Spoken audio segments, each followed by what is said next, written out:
407 years ago our fathers brought forth on this continent a new nation, conceived in liberty and dedicated to the proposition that all men are created equal.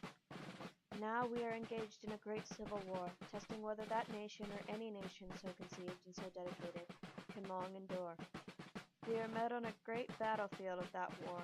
We have come to dedicate a portion of that field as a final resting place for those who here gave their lives that that nation might live.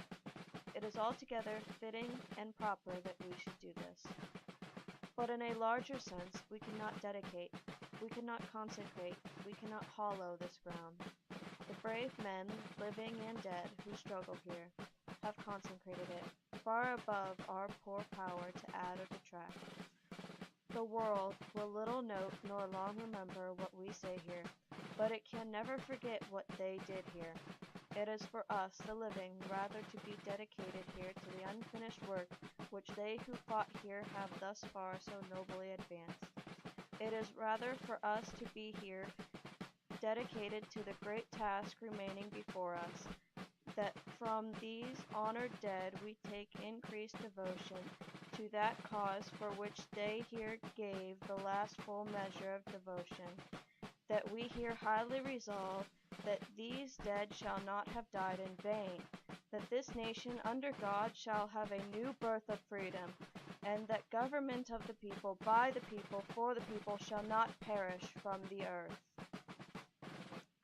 Abraham Lincoln, the Gettysburg Address, November 19, 1863.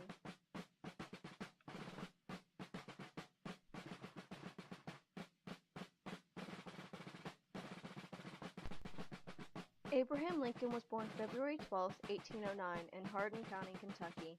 He became involved in local politics in 1834, was strongly opposed to the spread of slavery, and he wanted to see the expansion of cities and commerce rather than agriculture in the U.S. In March 1861, Lincoln was elected the 16th President of the United States and thrown right into the beginning of the Civil War. On January 1, 1863, Lincoln issued the Emancipation Proclamation. On November 19, 1863, he delivered the Gettysburg Address, and on April 14, 1865, John Wilkes Booth shot him point blank in the back of the head at Ford's Theater. Abraham Lincoln died in the early morning of April 15, 1865, in Washington, D.C.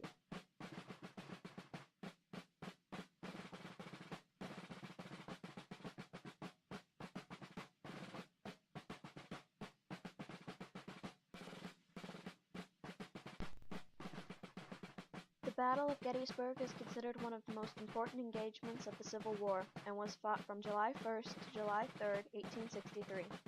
General Robert E. Lee, after victory over Union forces at Chancellorsville, decided to march his army from northern Virginia into Pennsylvania. On July 1st, the Confederates clashed with the Union Army of the Potomac, commanded by General George G. Meade. They fought heavier the next day as the Confederates continued to attack the Union from all sides. Then, on July 3rd, Lee had fewer than 15,000 troops attack the Union center at Cemetery Ridge. Also, there was the assault known as Pickett's Charge. This managed to get through the Union's lines, but later failed at the cost of thousands of Confederate casualties. This forced Lee to withdraw his tattered army towards Virginia on July 4th.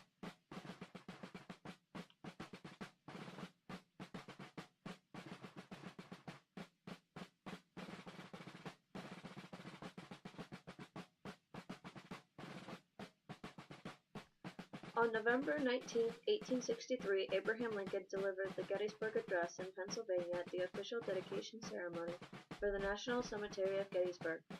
On this day, the featured speaker actually was not even the president himself, but instead Edward Everett, and the speech the president gave only totaled around 273 words. Though small, it would be remembered as one of the most important speeches in American history. This is mostly due to the fact that he easily connected the many sacrifices of the Civil War with the overwhelming want of a new birth of freedom.